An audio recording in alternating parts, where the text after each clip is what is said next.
Tak apa. Assalamualaikum warahmatullahi taala wabarakatuh. Salam satu Malaysia, salam perpaduan. Kita ke udara pada malam ini tuan-tuan daripada Istanbul. Di Turki tuan-tuan Weh, ada lepas ke ni? Okey. Kita ke udara daripada Istanbul dan rakan-rakan kita di Malaysia, Saudara Wan Kuris, Saudara Mat dan yang lain-lain sudah pun bersiap sedia dengan soalan-soalan mereka dan insya-Allah tuan-tuan kita akan cuba buat sehabis baik dalam usaha untuk memastikan siri live kita ini berterusan Yan. Okey. Malam ini seperti biasa kalau tuan-tuan ada sebarang soalan, tuan-tuan boleh ajukan di talian 0113954044. Jadi mood kita malam ni sudah ada soalan-soalan yang disediakan oleh saudara Wan Kuris, saudara Mat yang berada di Malaysia dan mereka sudah pun menyediakan voice message. Namun sekiranya terdapat soalan-soalan tambahan, soalan tambahan daripada tuan-tuan, maka sahabat-sahabat kita di Malaysia akan menghantar voice message kepada saudara Zahid untuk kita lancarkan sesi soal jawab kita pada malam ini. Tolong bertenang sikit, jangan bergerak-gerak. Nanti distracted. Okey. Mahathir membuat kenyataan bahawa dia merasa bingung apabila mendapati ahli-ahli UMNO masih lagi ingin mengekalkan kepimpinan yang sama. Apa komen Datuk? Komennya manusia macam Mahathir ni sepatutnya kita tak dengar lagi dah apa benda komen-komen yang dia buat. Dia mengatakan dia bingung sebab ahli-ahli UMNO mengekalkan Datuk Seri Ahmad Zahid Hamidi sebagai Presiden Parti. Sepatutnya dia juga merasa bingung bila mana pada pilihan raya 1999 buat kali pertamanya pada ketika itu kita kalah teruk tuan-tuan di kursi-kursi Melayu, kursi-kursi UMNO. PAS pada ketika itu memenangi kursi paling banyak dalam sejarah dia. Tetapi Mahathir pada ketika itu tuan-tuan telah meminda perlembagaan UMNO. Saya masih ingat lagi saudara. Pada ketika itu untuk lawan jawatan presiden, saya masa tu berada di kem tahanan. Saya tahu saya di dalam ISA, saya dimaklumkan maka wujudnya apa yang dipanggil sebagai undi bonus. Nak lawan presiden ni pertamanya kena ada undi bonus daripada setiap bahagian. Dan keduanya kena ada pencalonan, certain percentage pencalonan untuk memenangi, untuk membolehkan seseorang itu bertanding jawatan Presiden UMNO. Tapi malangnya saudara, bila diletakkan syarat yang begitu ketat untuk menentang jawatan Presiden UMNO, maka akhirnya tuan-tuan, yang dapat bertanding jawatan Presiden UMNO hanyalah Tun Dr. Mahathir. Saya masih ingat lagi pada ketika itu yang menentang beliau ialah Yang Berhormat Mulia Tengku Razali Hamzah. Hanya bahagian Hashim Shafin kalau tak silap saya, Tanah Merah, yang mencalonkan Tengku Razali. Yang lain tak berani nak mencalonkan. Apatahnya tuan-tuan bila letak syarat yang begitu luar biasa tingginya, maka akhirnya jawatan presiden tu lebih kurang sama je, tidak dipertandingkan. Jadi sebenarnya patutnya Tun Dr. Mahathir ni dia cermin diri dia dululah sebelum dia kata ke orang. Pada ketika itu saya masih ingat lagi, orang Melayu semua marah dengan Tun Dr. Mahathir kerana Datuk Seri Anwar Ibrahim tuan-tuan dipenjarakan di bawah Akta Keselamatan Dalam Negeri dan kemudian muncul di mahkamah dengan matanya yang lebam. Dan 1999, tuan-tuan, undi orang Melayu kepada Barisan Nasional Jahanam. Ini menyebabkan pada tahun 2001, apa yang Mahathir buat? Dia bukan hanya merosakkan sistem pemilihan UMNO. Alhamdulillah bila Datuk Seri Najib mengambil alih sebagai Presiden Parti, dia telah hapuskan semua ni. Undi bonus dia hapuskan, percentage untuk bertanding, pencalonan dah tak perlu lagi. Jadi bebas, siapa pun boleh bertanding. Dan kemudian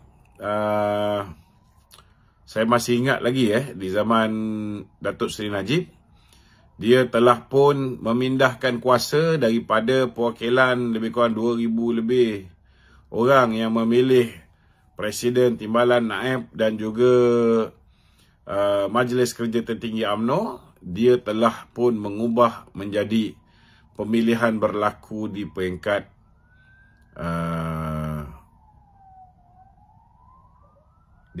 akar umbi, tuan-tuan. Maknanya pemilihan bukan lagi dibuat oleh perwakilan di peringkat pusat, tetapi ialah perwakilan UMNO di peringkat bahagian yang akan mengundi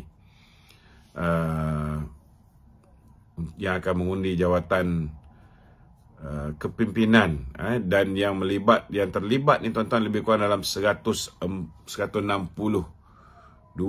orang yang menjadi perwakilan di peringkat cawangan, yang menjadi perwakilan dalam persidangan UMNO bahagian yang memilih kepimpinan. Okey. Yang keduanya, saya nak beritahu dengan Tuan Dr. Mahathir. Kenapa perwakilan memutuskan untuk mengekalkan Datuk Zahid. Saya rasa kita pun kena ucap terima kasih kepada Tuan Dr. Mahathir. Kerana siapa juga yang lawan Tuan Dr. Mahathir, orang itu disambut baik oleh parti. Contohnya, Datuk Seri Najib. Antara orang yang menentang Tuan Dr. Mahathir dengan lantang sekali. Dan beliau dihadapkan ke muka pengadilan dengan pendakwaan terpilih oleh Tuan Dr. Mahathir. Dan saya rasa semua orang tahu aura Datuk Najib walaupun dia sudah terpenjara. Dan besok beliau akan dihadapkan ke Mahkamah Persekutuan dalam semakan kehakiman beliau. Dan kita doakan semoga beliau berjaya. Cuma 2 hari lagi postpone. Sepatutnya 19, 20 dengan 20 berapa hari bulan.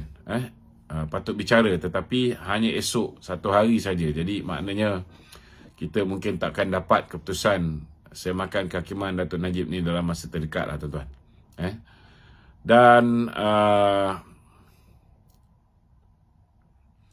keduanya, tuan-tuan, kita lihat Datuk Zahid juga. Ini pun kita nak kena ucap terima kasih kepada Mahathir. Bila Mahathir mengarahkan supaya Datuk Zahid membubarkan UMNO, dan Datuk Zahid menolak permintaan Mahathir, dan dia juga tolak permintaan Mahathir supaya beliau setelah membubarkan UMNO menyertai bersatu secara beramai-ramai.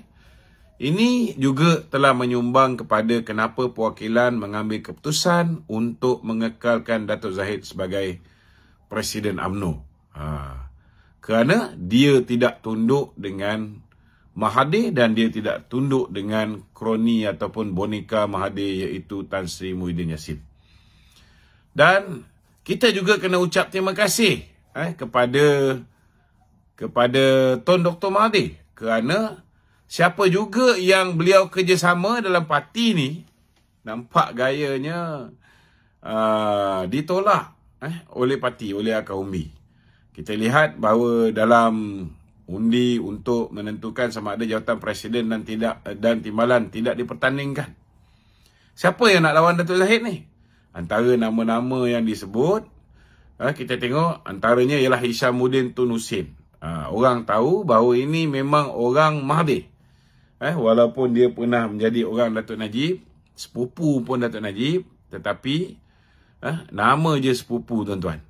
Dengan sepupu dia pun, dia bantu Mahathir untuk sumbatkan Datuk Najib ke dalam penjara. Kita lihat, tuan-tuan, bila kita kalah pilihan raya, dia tak nak bertanding jawatan timbalan Presiden UMNO. Dia bantu pula Mahathir. Kalau tak bertanding, tak apa lagi. Dia bantu pula Mahathir.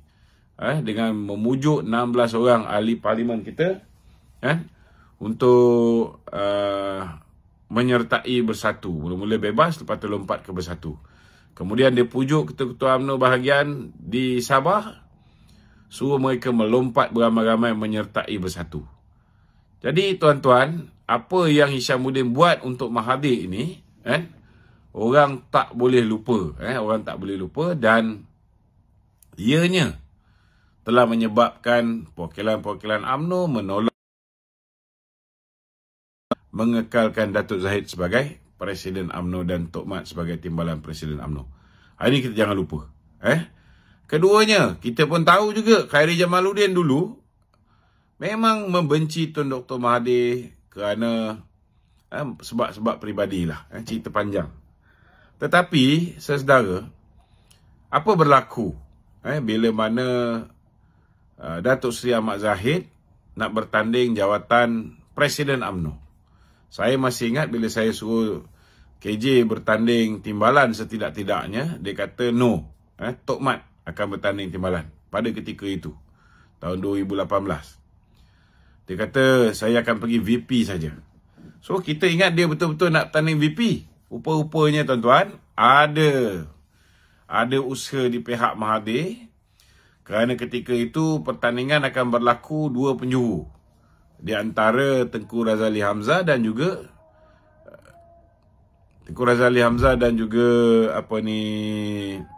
siapa nama? Tengku Razali Hamzah dan siapa nama ni? Datuk Zahid. Dua-dua ni orang yang dibenci oleh Tun Dr. Mahathir. Jadi apa yang Mahathir buat, dia takut Tengku Razali pada ketika itu nampak macam mood Tengku Razali itu kuat, nak pastikan undi berpecah, maka dia telah berjumpa dengan Pak Lah. Dan Pak Lah telah, ni Tun Mahathir jumpa dengan Pak Lah, dan Pak Lah telah memujuk KJ untuk bertanding Presiden UMNO. Saya masih ingat lagi masa jamuan Hari Raya Aidilfitri. Amat mengejutkan bila mana Pak Lah yang membenci Tun Dr. Mahathir, tuan-tuan, tiba-tiba Pak Lah pergi ke jamuan Hari Raya Tun Mahathir di Putrajaya dan menyampaikan berita bahawa Khairi Jamaluddin bersetuju untuk bertanding jawatan Presiden UMNO.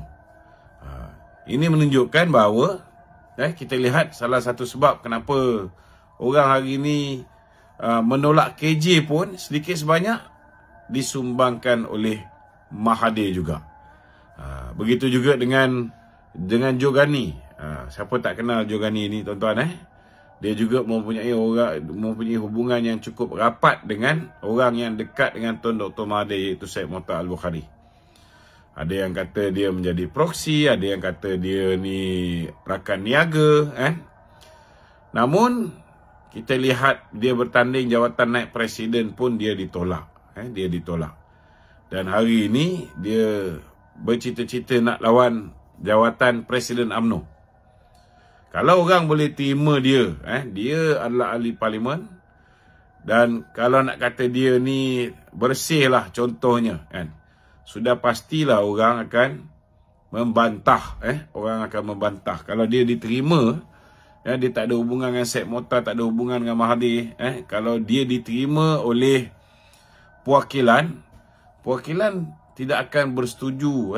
Lebih daripada 90% perwakilan bersetuju supaya Datuk Zahid dikekalkan sebagai Presiden dan Tok Mat dikekalkan sebagai timbalan Presiden. Maknanya di hati perwakilan-perwakilan ni, tuan-tuan, baik tiga-tiga orang ni, seorang pun tidak diyakini oleh perwakilan untuk mengambil alih pucuk pimpinan parti sebagai timbalan ataupun sebagai presiden UMNO. Ini jelas, ini jelas tuan-tuan. Okey? Okey. Soalan lain saudara.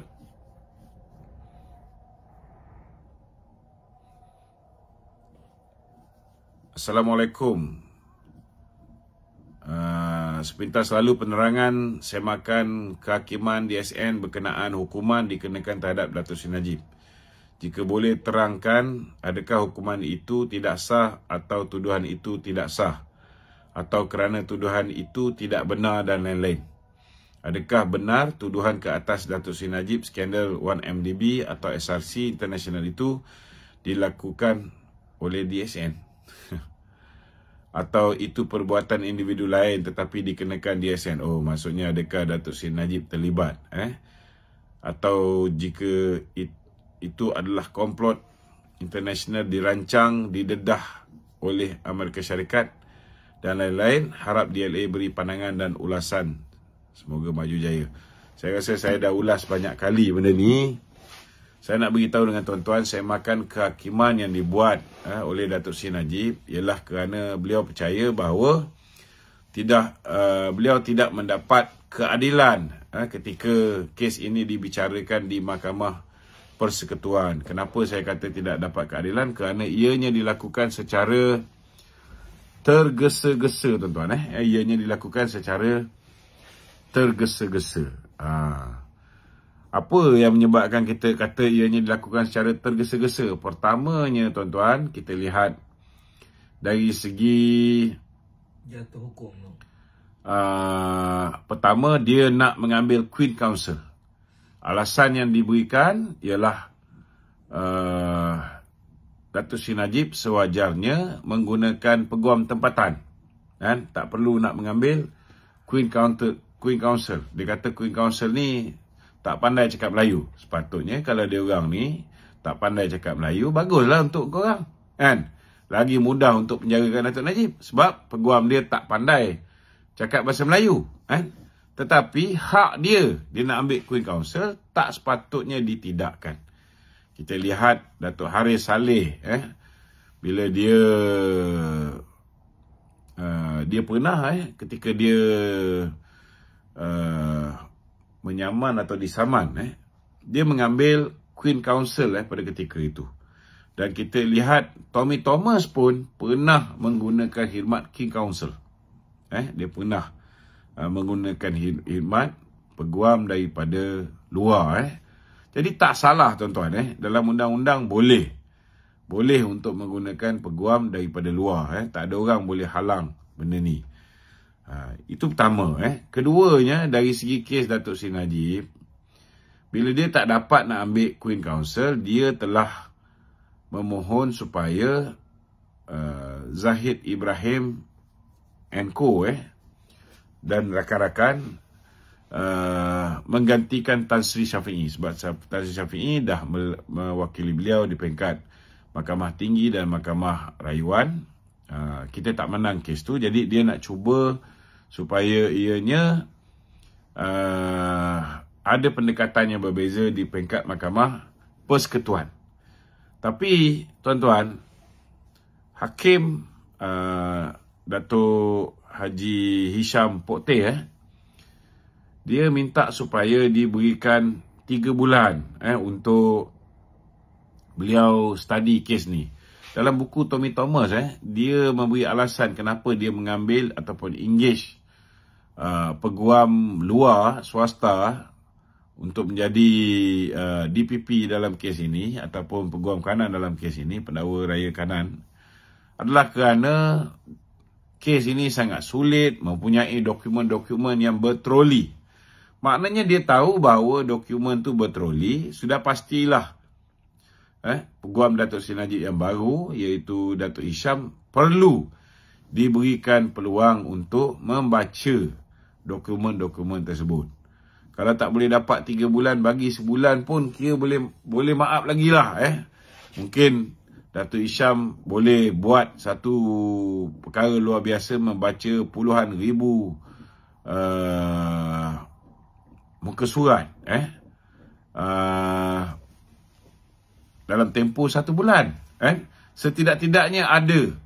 Tetapi nampaknya tuan-tuan terlalu tergesa-gesa. Ketiga, semua bukti-bukti terbaru yang dikemukakan oleh Peguam Datuk Seri Najib ditolak, tuan-tuan. Ditolak. Datuk Hisham bila minta supaya diberikan masa untuk buat persiapan, tak dibenarkan. Maka dia tarik diri. Zaid Ibrahim tarik diri sebagai Peguam Datuk Seri Najib. Tetapi yang peliknya, tuan-tuan, bila Datuk Hisham nak tarik diri, dia dihalang oleh mahkamah. Ini first time, tuan-tuan, hak seorang peguam untuk mewakili Datuk Seri Najib ataupun mewakili seorang anak guam, dia nak tarik diri, tidak dibenarkan oleh pihak mahkamah. Tidak dibenarkan. Dan hari ini Bar Council sudah pun menghantar satu surat tunjuk sebab kepada Zaid Ibrahim, kepada Datuk Zaid Ibrahim, memohon penjelasan kenapa beliau menarik diri. Dah tak diberikan masa, tuan-tuan. Mestilah dia tarik diri. Betul tak? Mana datang logiknya? Okey. Kemudian dia tanya tentang kes-kes ni, saudara. Dalam bukti baru itu, jelas menunjukkan bahawa kalau kita tengok penghakiman Hakim Nazlan di Mahkamah Tinggi, dia kata Datuk Seri Najib bersalah bila mana dia mencadangkan penubuhan SRC itu. Dah menunjukkan dia ada niat yang tak betul. Jadi, itu ada dalam penghakiman Hakim Nazlan. Sedangkan bukti baru menunjukkan bahawa Hakim Nazlan setelah ditanya oleh pihak SPRM, tuan-tuan, bukan sekali tanya ni, 4 kali tanya, kamu terlibat tak terlibat dalam penubuhan SRC? Kali pertama tanya dia kata tak terlibat, kali kedua tak terlibat, kali ketiga tak terlibat, kali keempat tak terlibat. Sampailah bila pegawai SPRM ni dah marah sangat, dia tunjukkan bukti-bukti berupa apa yang dipanggil sebagai minit mesyuarat, yang melibatkan Nazlan dalam proses penubuhan SRC. Maknanya Maybank yang mencadangkan, tuan-tuan. Maybank mencadangkan penubuhan SRC ini bagi urusan 1MDB tu.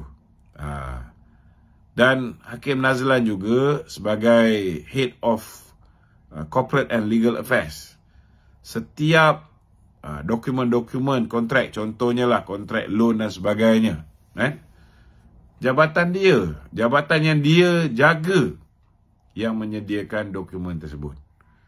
Jadi sebenarnya tindakan Hakim Nazlan ini sudah pun disahkan oleh pihak SPRM. Dia boleh didakwa di bawah Seksyen 220 Kanun Kesisaan kerana menghukum tidak bersandarkan perlembagaan negara dan undang-undang. Sebab dia gagal untuk declare, dia punya personal interest ataupun conflict of interest dia. Dia ada conflict of interest dalam kes ni. Dia sendiri yang mencadangkan penubuhan SRC bersama dengan rakan-rakan Maybank lain, dibayar, tuan-tuan, 800,000 lebih untuk menguruskan SRC ni oleh pihak 1MDB. Dan dia juga General Counsel Maybank, dia juga merupakan Company Secretary Maybank. Dan bukan setakat itu je, tuan-tuan. Kita lihat dari segi pertuduhan itu pun dah salah. Pertuduhan mengatakan bahawa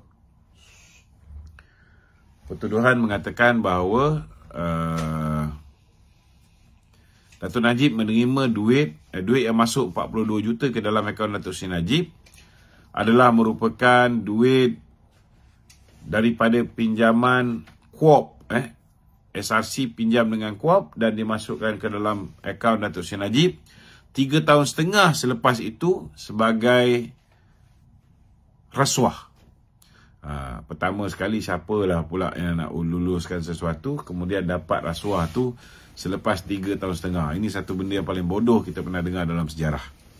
Tetapi bukti-bukti baru menunjukkan bahawa duit yang masuk dalam akaun Datuk Seri Najib bukan duit daripada KUOP yang masuk dalam akaun SRC dan kemudian dipindahkan ke dalam akaun Datuk Seri Najib.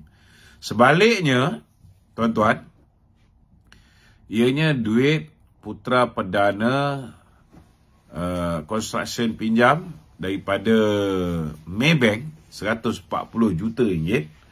Duit ini kemudian dipindahkan kepada Putra Perdana Development, dimasukkan ke dalam akaun Datuk Seri Najib berjumlah 42 juta, kemudian dipindahkan 2 kali daripada akaun Datuk Najib tanpa pengetahuan Datuk Najib.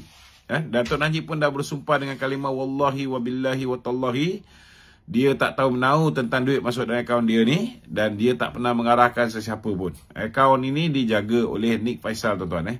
Akaun Datuk Seri Najib di M-Bank ni ialah apa yang dipanggil sebagai akaun amanah. Ia trust account. Duit ini adalah untuk CSR UMNO. Maknanya duit yang orang bagi CSR untuk bantu UMNO, untuk pilihan raya dan sebagainya, masuk akaun ni dan duit ni digunakan untuk belanja untuk parti, tuan-tuan. So, actually, daripada 42 juta tu, 32 juta. Mula-mula 25 juta, kemudian lagi... mula-mula 27 juta, kemudian lagi 5 juta. Total 32 juta dimasukkan ke dalam akaun SRC.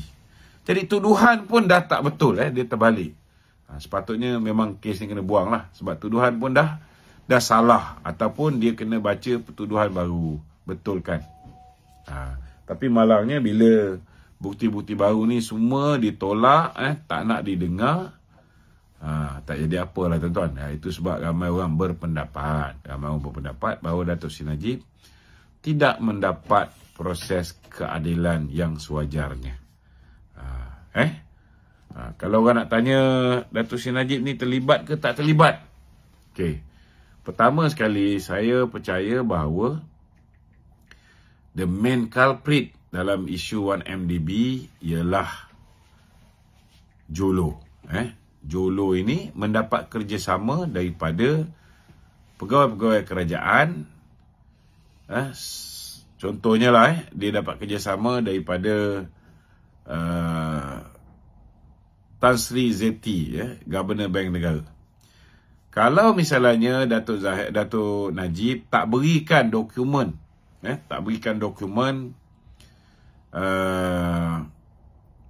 surat daripada Kementerian Kewangan Saudi yang mengatakan dia nak menyumbang duit kepada Datuk Seri Najib, dokumen daripada kerabat di Raja Arab yang mengatakan dia nak menyumbang kepada Datuk Seri Najib, dokumen ini dua-dua diberikan kepada Tan Sri Zeti, suruh Tan Sri Zeti cek source of income, sama ada melibatkan duit haram ke, duit jenayah ke, duit berrasuah, salah guna kuasa, ada percanggahan dengan AMLA ke tidak, dan Zeti mengesahkan bahawa duit ni bersih dan dia memberikan kelulusan untuk duit ni dimasukkan ke dalam negara ni.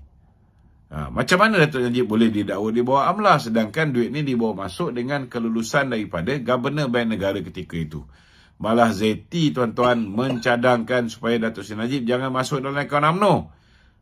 Dia suruh buka akaun atas nama Datuk Seri Najib sebab status Datuk Seri Najib sebagai Perdana Menteri, orang tak akan pertikaikan dapat duit banyak, dan dia minta supaya Datuk Seri Najib pecahkan kalau 681 juta yang patut diterima daripada duit yang masuk tu, dia suruh pecah-pecahkan. Dia suruh pecah-pecahkan. Rupa-rupanya dah ada niat jahat, tuan-tuan. Setiap satu transaksi duit masuk, duit dibelanjakan, duit dipulangkan balik selepas pilihan raya yang ke-13, tuan-tuan, pilihan raya umum 2013. Rupa-rupanya setiap kali duit tu dihantar balik pun kena dakwa, tuan-tuan. Satu pertuduhan. Jadi kalau misalnya Zeti tak terima duit daripada Jolo 715 juta dalam akaun suami dia Taufik Aiman dan juga anak dia Aziz Taufik di Singapura, tuan-tuan, bila duit tak masuk, bila 1MDB nak bayar kepada Petros Saudi 1 bilion ringgit, US dollar, tak sampai 24 jam diuruskan oleh ZT. Duit tu boleh transfer. Kan? Kalau tanpa kerjasama ZT, tuan-tuan, saudara, Jolo tak boleh melakukan penyelewengan dan penipuan ni. Tapi malangnya, Datuk Najib menjadi mangsa, Jolo masih selamat, sedangkan dia dapat 1.2 bilion US dollar, ZT dapat 715 juta ringgit, tuan-tuan. Dia masih selamat. Tidak ada pendakwaan kerana dia geng atuk. Adilkah ni? Sudah pasti tak adil, kan? Yang keduanya, kita lihat bila KUOP punya duit nak dipinjam oleh SRC, Datuk Najib telah mengarahkan Menteri Kewangan ketika itu, kan, Nur Mohamed Yaakob, untuk buat due diligence, menyediakan kertas kabinet sama ada SRC ni patut diberikan pinjaman daripada KUOP ataupun tidak. Rupa-rupanya, tuan-tuan, Nur Mohamed Yaakob menerima 85 juta ringgit daripada Jolo. Sudah pastilah kertas kabinet yang dia buat, saudara, memihak kepada Jolo dan mencadangkan supaya pinjaman itu diluluskan oleh kabinet. Bukan oleh Datuk Najib. Ianya keputusan kabinet. Tapi sampai sekarang, tuan-tuan, tidak ada tindakan diambil kepada Nur Mohamed Yaakob. Itu sebablah kita yakin, tuan-tuan, kita yakin bahawa Datuk Najib tidak diberikan pengadilan yang adil. Jadi kita harap semakan kehakiman ini dapat memberikan keadilan kepada Datuk Najib. Dan yang kedua, kita harap laporan yang dibuat oleh Datuk Najib kepada Jawatan Kuasa Kerja PBB untuk menyiasat sama ada Mahkamah Persekutuan yang memutuskan kes Datuk Najib ni telah memberikan keadilan yang seadil-adilnya ataupun tidak. Kita harap Jawatan Kuasa Hak Asasi Manusia di bawah PBB ini akan juga membuktikan bahawa beliau gagal untuk mendapat keadilan. Okey. Apakah yang bakal berlaku pada 19 bulan di mahkamah jika Tengku Maimun masih lagi menidakkan tindakan review yang diwawarkan? Katanya bakal berlaku selama 3 hari, tetapi dengannya pula dibuat untuk jatuhkan hanya 1 hari saja. Rakyat sudah bersedia bahawa Najib bakal dilepaskan, bukan lagi masih di dalam tahanan. Ini tak berapa tepat lah, tuan-tuan. Sebenarnya bukannya kes tu sepatutnya didengar 3 hari, tapi sekarang dah kurangkan 2 hari tu jadi 1 hari. Tidak. Maknanya besok kes ni akan berjalan. Kemudian nanti akan ada hari yang kedua untuk dibicarakan, hari yang ketiga untuk dibicarakan, tu akan ada. Tetapi tarikhnya ditangguhkan kerana hakim-hakim tu ada yang tidak dapat menghadiri pada tarikh 20 hari bulan dan 20 lebih hari bulan tu. Ini bukan pasal tu. Sama ada Tengku Maimun masih lagi ada hubungan dengan hakim-hakim yang bakal ni, saya rasa itu saya tak boleh komen lah. Tuan-tuan fikir sendirilah. Okey. Gerakan kemungkinan besar akan keluar daripada Perikatan Nasional kerana ada pihak yang bimbang sekiranya gerakan kekal dalam PN yang didominasi PAS dan Bersatu, maka parti tersebut akan hilang peluang untuk memenangi semula kerusi di Pulau Pinang yang pernah ditadbir oleh gerakan. Saya rasa gerakan ni dia buat apa pun, orang dah tahu orang dah tahu parti dia ni, tuan-tuan. Kalau tak gerak tak makan. Jadi apa pun yang gerakan buat, orang takkan boleh lupa. Ketika senang dia bersama dengan BN, tetapi bila kita kalah pilihan raya 2018, mereka tinggalkan kita. Mereka tinggalkan kita. Dan ini menyebabkan selepas tu setiap pertandingan yang mereka masuk, tuan-tuan, mereka kalah. Kita tengok MCA dia kekal dengan kita. Kita lihat Tanjung Piai di kawasan Melayu pun mereka boleh menang. Tuan-tuan tapi gerakan ni pada ketika itu teruk kalah bila bertanding menentang MCA di Tanjung Piai. Okey, ada lagi soalan? Okey, saya buka soalan-soalan daripada sahabat kita, saudara Wan Kuris. Dalam pautan RPK hari ini, ia memetik apa yang kenyataan yang dibuat oleh Ismail Sabri mengenai artikel 8/1 di mana PAU perlu mematuhi Perlembagaan UMNO. Jadi apa pandangan Datuk? Okey, ini saya rasa saya dah jawab lah. Saya dah jawab soalan ni. PAU perlu mematuhi Perlembagaan UMNO. Saya nak beritahu, kita dah buat pindaan, kita dah buat usul Presiden dan Timbalan tidak bertanding ni dah banyak kali. Banyak kali tuan-tuan. Tidak ada masalah. Perhimpunan Agung UMNO memang ada kuasa untuk memutuskan apa juga persoalan. Termasuklah meminda perlembagaan. Jadi, kita jangan dikelirukan oleh orang-orang yang kecewa bila tak dapat buang Datuk Zahid. Saya tahu mereka-mereka ni takkan berhenti daripada menyerang Presiden ni tuan-tuan. Selagi Presiden ini masih lagi menjadi Presiden, masih lagi memegang kuasa sebagai pengurusi Barisan Nasional untuk menentukan Barisan Nasional terus kekal menyokong Datuk Seri Anwar Ibrahim sebagai Perdana Menteri. Yang ini yang diorang ni jaki tak habis-habis. Yang ini diorang tak boleh terima. Sebab mereka mengharapkan nakhoda UMNO ni dapat ditukar supaya pengurusi Barisan Nasional juga ditukar. Dan akhirnya pengurusi Barisan Nasional boleh tarik sokongan 30 MPBN ini dibawa untuk menyokong kerjasama bersama dengan Perikatan Nasional. Sama ada PM itu datang daripada UMNO ataupun Presiden UMNO yang bersetuju untuk bersekongkol dengan Bersatu dan PAS diangkat menjadi Timbalan Perdana Menteri. Ini macam-macam boleh berlaku. Tetapi sekarang ni dia kena terima hakikat lah. Tindakan mereka ni, usaha mereka ni sudah gagal. Dan saya nak beritahu ketika Datuk Seri Ismail Sabri menjadi setiausaha politik kepada Setiausaha Agung UMNO, Datuk Seri Saburuddin Cik, pada ketika itu pun jawatan Presiden dan Timbalan tidak dipertandingkan. Dan kita tak pernah dengar ada sebarang masalah. Sebagai seorang peguam, Datuk Seri Ismail Sabri boleh beri nasihat kepada Saburuddin Cik supaya tak buat benda ni. Tapi tidak ada sebarang komen pun.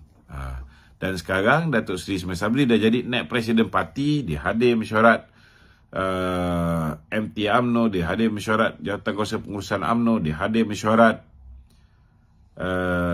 Biro Politik UMNO, Top 5, dia boleh bagi pandangan bila-bila masa.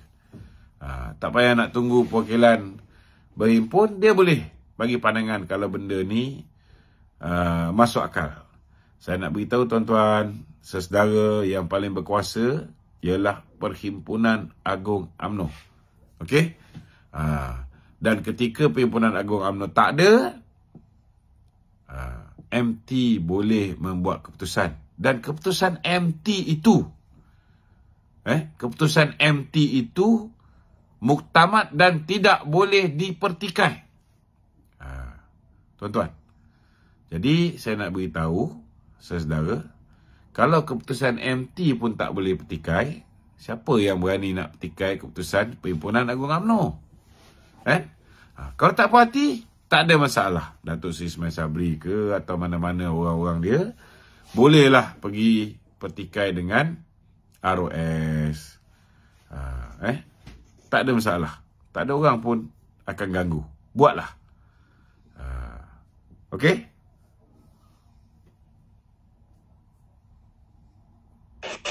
Kau buat macam tu, nanti aku akan pilih. Salah. RPK berpendapat bahawa UMNO sekarang ni sedang menghadapi krisis perlembagaan. Adakah itu benar, Datuk? Ini pendapat orang yang frust, tuan-tuan. Pendapat orang yang frust. Dia kata UMNO sekarang ni berhadapan dengan krisis perlembagaan. Itu hari pun dia kata UMNO berhadapan dengan krisis perlembagaan sebab kita menunda pemilihan parti. Tapi last kali, tuan-tuan, ROS meluluskan pindaan supaya pemilihan dibuat dalam tempoh 6 bulan selepas pilihan raya persekutuan. Tak ada pun masalah. Tak ada pun masalah. Jadi siapa yang masih lagi mendengar Raja Petra ni, bagi saya lah, kalau tuan-tuan dengar kenyataan Raja Petra ni bila dia mendedahkan perkara yang ada kaitan dengan SPRM, dia kata dia dapat maklumat direct daripada SPRM. Kemudian dia mendedahkan perkara yang berkaitan dengan Anwar Ibrahim. Dia kata Anwar Ibrahim mengarahkan supaya Saifuddin Nasution pastikan ROS meluluskan pindaan perlembagaan UMNO.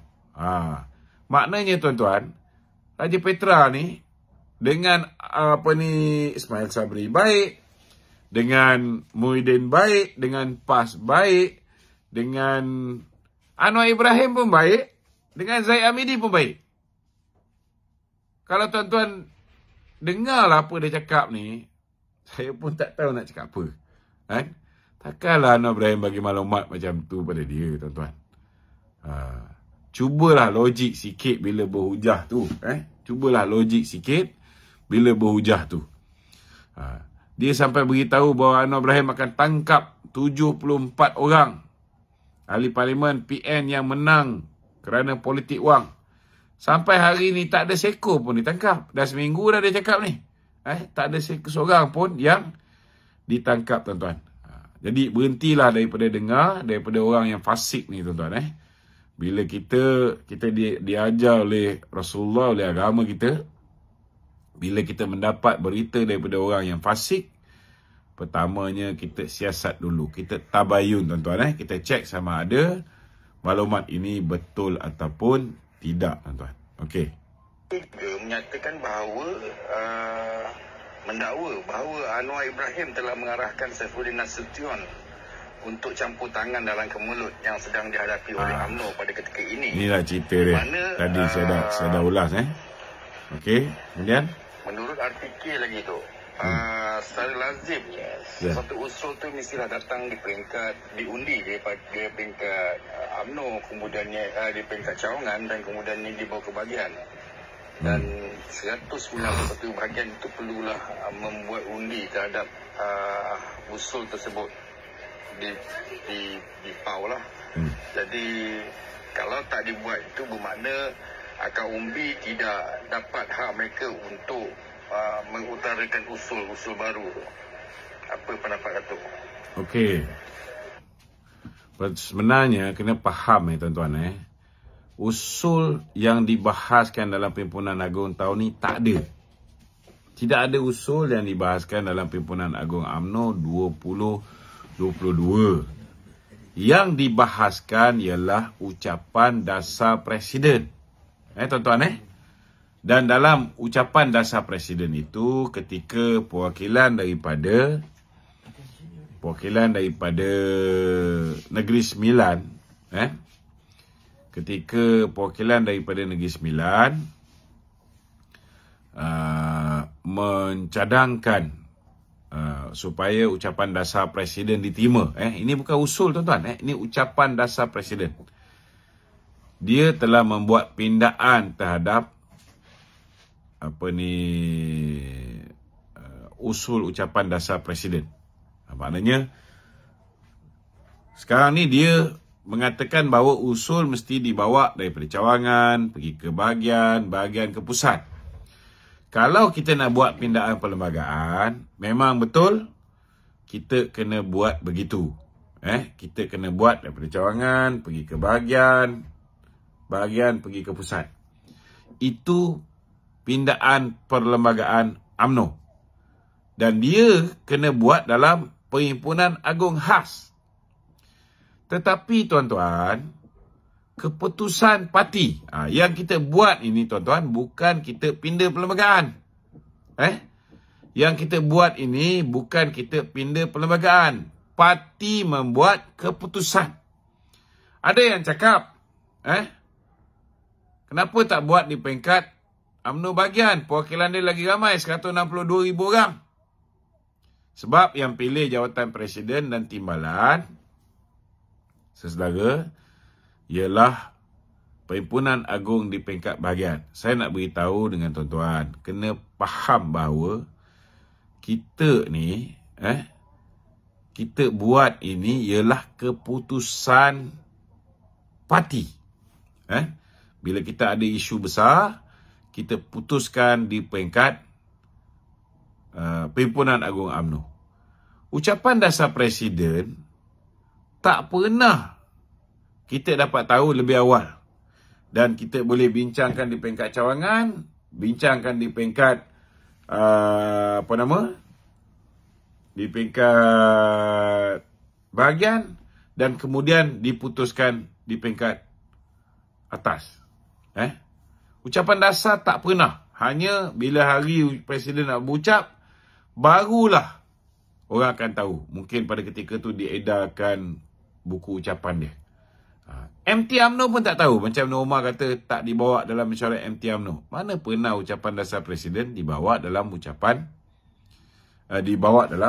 MT UMNO? Tak pernah. Orang tak tahu apa Presiden nak cakap, tuan-tuan. Ini kena faham. Kena faham. Yang kita buat baru ni bukan pindah perlembagaan. Kita cuma buat keputusan. Ada orang kata, kita biasa pemilihan di peringkat bahagian. Jadi, bila nak putuskan, Presiden dan Timbalan tak bertanding ni, patut dibuat peringkat bahagian. Jadi, saya nak tanyalah dengan orang yang rasa dia betul ni. Apa guna buat Perhimpunan Agung UMNO? Untuk apa buat Perhimpunan Agung UMNO di peringkat pusat? Bukan ke Presiden, Timbalan, dipilih di peringkat bahagian? Jadi, kalau dah dipindahkan kuasa pilih Presiden dan Timbalan di peringkat bahagian, maka tak payahlah buat Perhimpunan Agung UMNO. Boleh macam tu?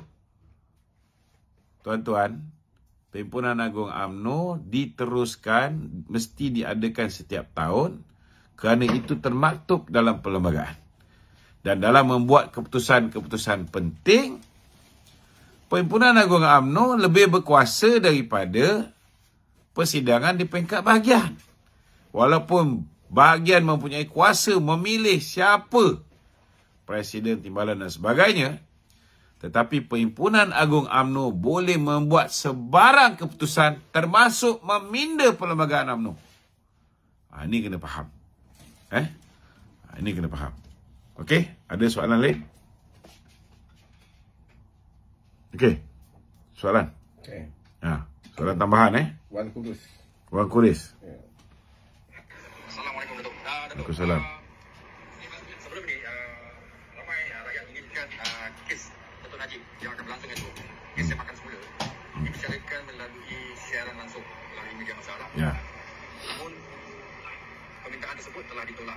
So, apa pendapat Datuk?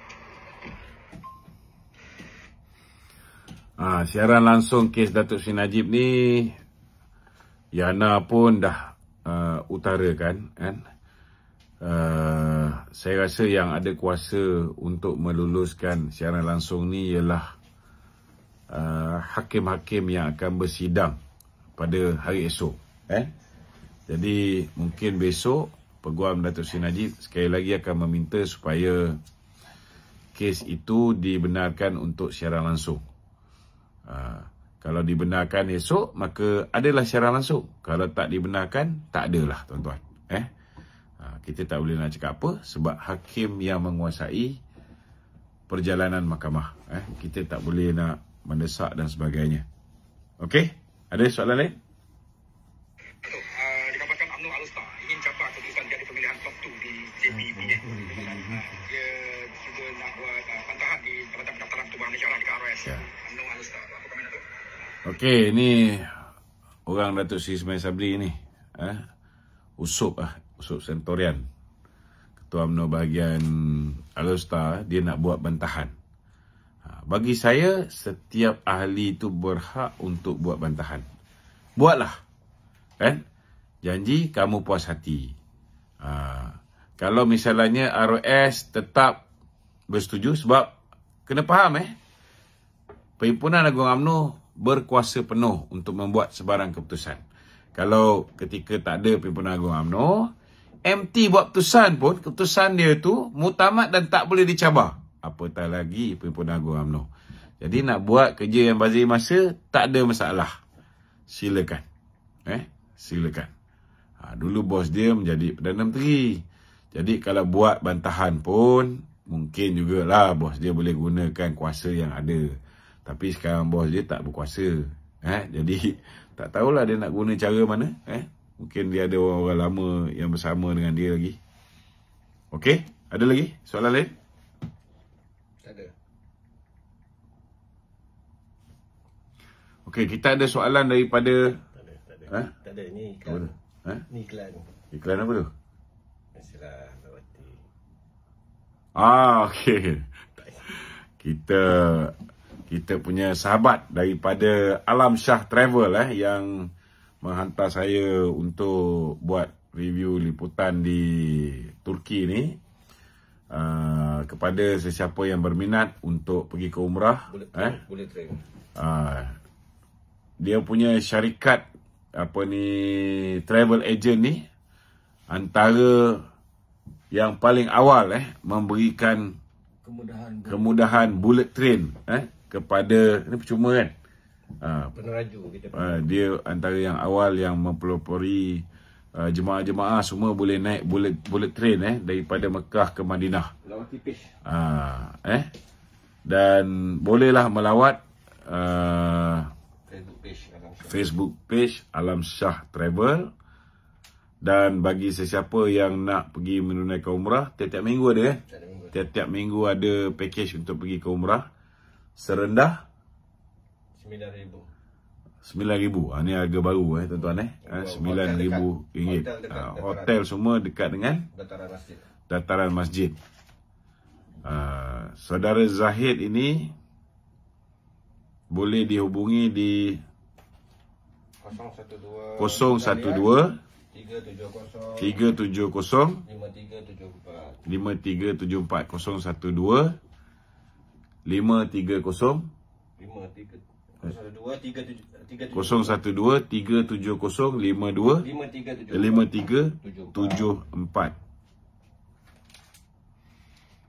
Okey. Kita juga ada soalan daripada saudara Mat. Mat ni nama samaran. Okey Ada lagi soalan? Ada. Adakah pilihan raya negeri yang akan berlangsung di 6 buah negeri ini menjadi kayu sokongan rakyat setuju dengan kerjasama UMNO dan Pakatan Harapan? Okey, saudara Mat kata adakah pilihan raya negeri ini akan menjadi kayu ukuran sama ada saudara Mat Saudara Mat mengatakan adakah pilihan raya negeri ini akan jadi kayu ukuran sama ada rakyat terima ke tidak terima kerjasama di antara UMNO dengan ataupun BN dengan Pakatan Harapan. Saya rasa sedikit sebanyak tuan-tuan memang tidak dapat kita nak nafikan bahawa Perikatan Nasional sudah pastilah akan cuba untuk memastikan di kawasan-kawasan Melayu mereka menang dan naratif mereka ialah kita kononnya telah mengkhianati orang Melayu dengan mengadakan kerjasama dengan DAP sedangkan mereka lah lebih awal bekerjasama dengan DAP dan Bersatu juga pernah bekerjasama dengan DAP dan ketika mereka bekerjasama dengan DAP mereka dikuasai oleh DAP. Berbanding dengan kita tuan-tuan ini first time in our history kita bekerjasama dengan DAP Dan bila kita bekerjasama dengan DAP, kita tanya dulu dengan DAP. Apa pendirian DAP berhubung dengan kedudukan Islam sebagai agama persekutuan, kedudukan Hak Istimewa Melayu, kedudukan bahasa Melayu sebagai bahasa kebangsaan dan kedudukan Raja-Raja Melayu. Dan Anthony Loke memberi jaminan kepada Datuk Seri Zahid ketika perjumpaan tersebut bahawa DAP sekarang ni tak sama dengan DAP dulu. DAP dah berubah. Pemimpin sekarang ni lebih pragmatik. Pemimpin sekarang ini menghormati apa saja yang terkandung di dalam Perlembagaan Malaysia dan menghormati kontrak sosial. Jadi sekiranya ada pemimpin yang tidak menghormati, tuan-tuan, saya beri jaminan bahawa UMNO tidak akan berdiam diri. Kita tetap akan mempertahankan apa yang sudah terkandung di dalam perlembagaan dan kita pastikan apa yang terkandung di dalam kontrak sosial juga kita akan uphold. Cuma saya tak bimbang orang akan pertikaikan kenyataan-kenyataan yang DAP keluar sekarang ni, kecuali mungkinlah orang macam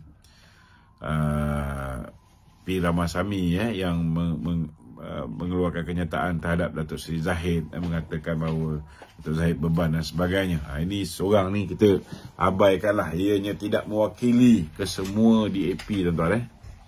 Saya tak bimbang tentang kenyataan-kenyataan yang mendatang.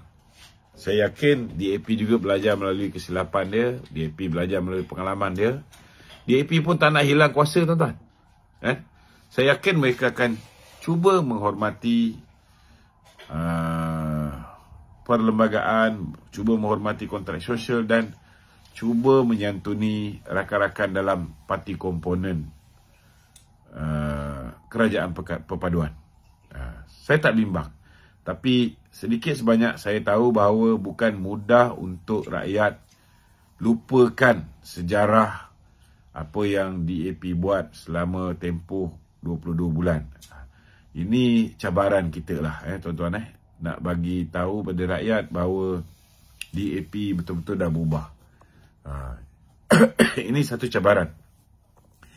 Dan saya tak nafikan bahawa kita mungkin akan berhadapan dengan pertembungan yang sengit di kawasan-kawasan Melayu, khususnya di Kelantan dan juga di Terengganu dan di Kedah.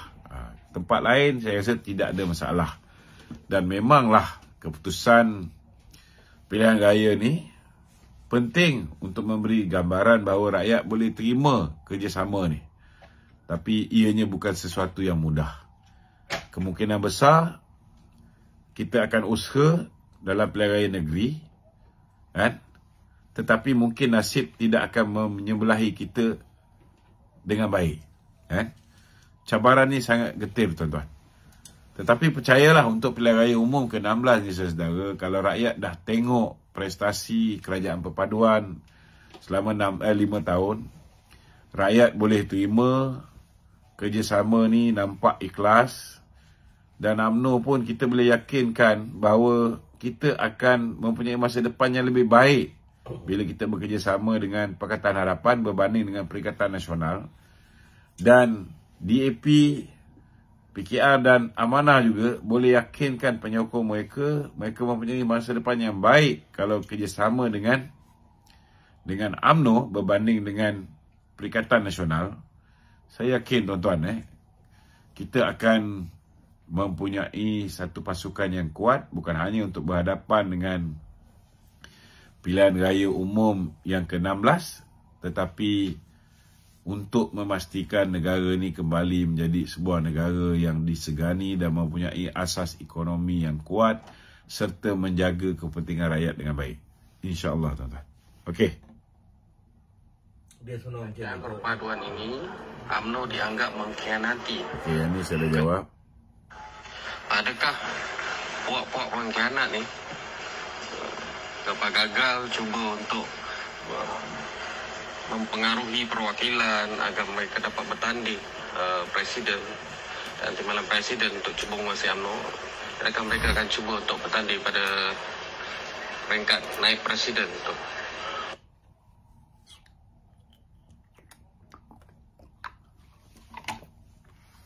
Adakah geng-geng pengkhianat ni akan bertanding jawatan naib presiden?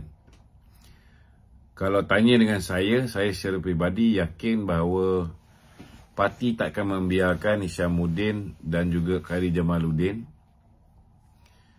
lepas dengan pengkhianatan yang dia buat, dan juga serangan yang Khairi Jamaluddin buat semasa pilihan raya yang merosakkan keputusan pilihan raya. Jadi dua orang ni saya nampak mungkin tak bertanding dalam pilihan raya parti ni. Okey. Tapi kalau orang macam Johari Ghani dia nak bertanding tak ada masalah. Setakat ni belum nampak lah lagi ada pelanggaran disiplin. Kan? Orang macam Hasni Muhammad dia ada buat pelanggaran disiplin. Jadi kita tunggu apa tindakan disiplin yang diambil ke atas dia. Dan saya rasa jawatan naib presiden ni akan hangat lah, akan hangat. Johor pun ada ramai calon-calon ni tuan-tuan. Kita ada Datuk Seri Azalina, kita ada Datuk Seri Khalid Nordin, incumbent. Kita ada Datuk Seri Ahmad Maslan pun layak juga nak bertanding naib presiden. Di sebelah Perak pun kita ada dua calon yang saya rasa tak salah kalau dia nak menawarkan diri untuk bertanding jawatan presiden. Kita ada Dr. Zamri Kadim Menteri Luar, kita ada Dr. Samsul Anwar Nasarah, Timbalan Menteri Dalam Negeri. So ini hak lah siapa nak menawarkan diri. Bagi saya kita mengamalkan demokrasi, tak ada masalah. Yang kita bimbang jawatan presiden je. Sebab jawatan presiden ini boleh menjatuhkan kerajaan di peringkat persekutuan. Ia akan menyebabkan kerajaan tidak stabil, akan menyebabkan investor tidak yakin untuk kembali ke negara kita. Banyak terganggu. Jadi jawatan naib presiden ni biarlah siapa nak jadi calon nak bertanding. Perwakilan saya harap dia akan pilih orang yang boleh jaga parti. Itu penting tu. Itu penting. Okey. Apabila kepercayaan orang Melayu apabila bekerjasama dengan parti DAP, apa pandangan itu? Ini saya dah jawab. Adakah puak-puak pengkhianat ni dapat gagal cuba untuk Okey, ini pun saya dah jawab. Pimpinan Agong UMNO telah membuat ketetapan bahawa ketua jawatan tertinggi itu presiden dan timbalan presiden tidak dipertandingkan. Masih terdapat pemimpin UMNO yang bersuara di luar.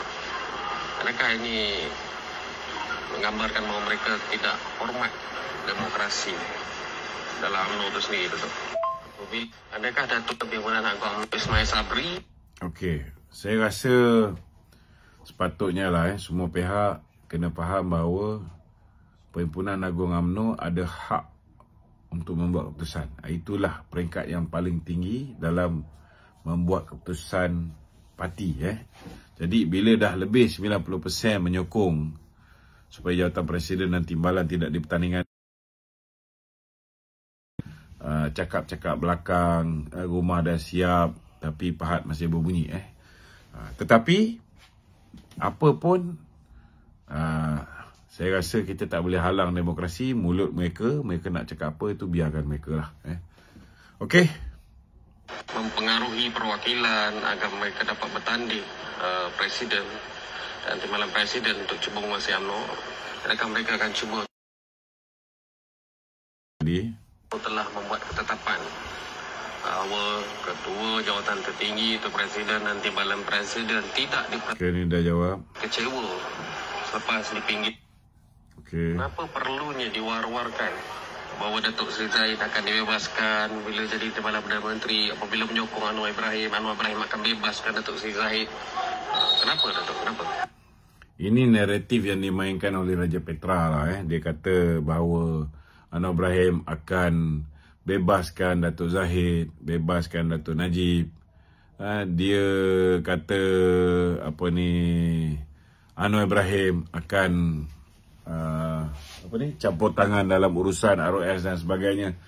Sebenarnya ini hanya untuk mewujudkan persepsi buruk. Saya yakin tuan-tuan, ketika Datuk Zahid berhadapan dengan 87 pertuduhan. 40 pertuduhan yang pertama tu, pada ketika itu Anwar Ibrahim pun tak ada, tuan-tuan. Pada ketika itu, orang yang menjadi Perdana Menteri pun tak suka dengan Datuk Zahid ni. Ini terus terang saya cakap lah. Tapi Datuk Zahid lepas juga. Apatah lagi, saudara, dalam kes yang melibatkan kes di bawah Hakim Colin. Sekarang ni Hakim Colin walaupun dah dinaikkan pangkat menjadi Hakim Mahkamah Rayuan, tapi kes ni masih beliau kendali. Bila mana orang kata Datuk Zahid beli banglo menggunakan duit yayasan, dia kata duit ni, rumah tu ialah untuk beliau duduki. Saya rasa orang-orang UMNO semua tahu betapa besarnya rumah Datuk Zahid. Ketika dia belum jadi ahli parlimen pun, dia dah ada rumah tu. Dan keliling rumah dia tu rumah anak-anak dia. Rumah anak-anak dia pun alhamdulillah lah, tuan-tuan. Sebab dia memang orang korporat daripada dulu lagi. So, bila hakim dah pergi ke Country High, tengok sendiri dua buah banglo ini yang dulunya merupakan surau sebelum Surau An-Nur dibina. Satu dah jadi pusat pengajian dewasa, sekolah tempat orang belajar agama untuk orang dewasa, dan satu sudah menjadi apa dipanggil, sudah menjadi sekolah tahfiz. Jadi bila dah jadi sekolah tahfiz dan hakim dah tengok sendiri, saya yakin Datuk Seri Zahid akan mendapat keadilan, insyaAllah. Tapi sudah pastilah, kalau misalnya dia dibebaskan, orang akan kata terhadap Anwar Ibrahim. Dia kata Anwar Ibrahim yang campur tangan dan sebagainya. Ini naratif yang cuba diwujudkan oleh pihak Perikatan Nasional. Apa tujuan sebenar mereka menyerang Datuk Seri Presiden setiap hari?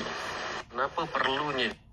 Okey, dia tanya kenapa Presiden diserang setiap hari. Saya nak beritahu siapa juga jadi Presiden UMNO ni, tuan-tuan. Musuh-musuh dia tetap akan serang lah. Jadi kalau tak sanggup nak kena serang ni, elaklah daripada jadi Presiden. Tapi kita ucap tahniah kepada Datuk Seri Zahid, walaupun walaupun beliau ni berhadapan dengan pelbagai pancaroba, beliau masih lagi istiqomah, masih lagi membela nasib UMNO, masih lagi sanggup untuk berkhidmat memimpin UMNO ni. Kita ucap tahniah dan terima kasih. Okey. Adakah Parti PAS bersatu menyerang Presiden UMNO, menyerang kepimpinan UMNO pada hari ini akibat kerana mereka gagal memainkan isu perkauman? Apa pendapat Datuk? Bagi saya, isu perkauman ni nak kata mereka gagal pun tak boleh. Sebenarnya boleh kata berjaya jugalah. Selain daripada menggunakan duit untuk mendapatkan undi orang Melayu ni, tuan-tuan, salah satu sebab kenapa PAS Perikatan Nasional berjaya ialah bila mereka berjaya mewujudkan persepsi bahawa masuk PAS ini umpama masuk Islam. Kalau bersama dengan PAS ini macam bersama dengan jemaah Islam. Kalau tak menyokong PAS, menyokong Bersatu, menyokong PH atau menyokong BN, AKP. Seperti mana yang Ketua Pemuda Sikh, walaupun dia dah minta maaf, tetapi benda ni melekat khusus terhadap anak-anak muda, tuan-tuan. Jadi saya tak nafikanlah ini turut menyumbang. Ada lagi soalan lain? Soalan dia macam pemberitahuan lah tu, kan? Okey, pemberitahuan. Kalau macam bagi yang penyokong UMNO ataupun orang atas pagar ke, nak kepastian mengenai maklumat yang betul, kena tengok dekat UMNO online lah. Okey. Dengan keputusan GBN. Jadi kalau misalnya anda ada keraguan tentang sebarang kenyataan sama ada betul ke tak betul, bolehlah rujuk kepada UMNO online ataupun boleh rujuk kepada BN Coms, tuan-tuan. Dan ni Presiden punya ni, dan tolong subscribe sama Facebook page Datuk Seri Ahmad Zahid Hamidi. Subscribe page tu, jadi tuan-tuan boleh mengikuti apa yang diperkatakan oleh Datuk Zahid daripada masa ke semasa. Jadi kita boleh apa dipanggil? Kita boleh menilai sama ada benda tu betul ataupun tidak. Dan dalam masa yang sama juga, saya juga ada selain daripada kita dalam Facebook ni, kita ada YouTube kita ada kita punya Instagram, TikTok dan sebagainya tuan-tuan Jadi tuan-tuan boleh rujuk lah boleh rujuk. Dan kalau siapa yang nak dapat maklumat cepat daripada saya, kita punya grup Kerajaan Perpaduan Pertama dah penuh, dah lebih 5,000. Di maksimum 5,000 je, tak boleh lebih. Kita punya grup Kerajaan Perpaduan 2 sekarang ni masih dibuka kalau sesiapa nak masuk. Jadi selepas live ni je, saya terus akan post ke grup Kerajaan Perpaduan. Sekarang ni di sana dah 12.10 malam. Kita di sini baru pukul berapa? Pukul 7 tuan-tuan. Kita nak sembahyang maghrib kejap lagi. Okey, Assalamualaikum warahmatullahi wabarakatuh.